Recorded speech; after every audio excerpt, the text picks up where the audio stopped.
I never imagined that owning a quiet piece of land would turn into the most chaotic day of my life. It all started when HOA Karen decided that my property, which I had inherited from my grandfather, was an eyesore. She sent a notice claiming it violated every regulation imaginable, from excessive grass height to unauthorized wildlife. I ignored her letters because my land had always been wild and free, just like my family wanted it.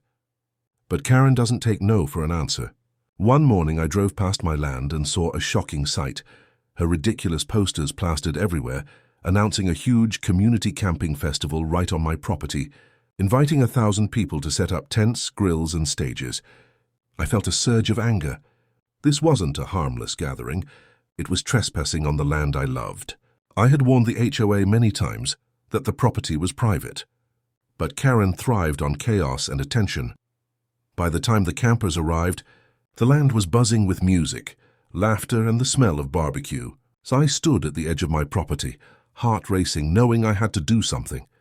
That's when I remembered my grandfather's old bulls. They were enormous, strong, and surprisingly intelligent. He had always trusted me to care for them, and now they were the only way to defend our legacy. I carefully released them from their enclosure, making sure they could roam the camping area. Within minutes, the ground trembled with their heavy footsteps, and the campers froze in terror. People started screaming and running in every direction, knocking over tents and scattering chairs. It was like a scene from a horror movie, except my bulls were the stars.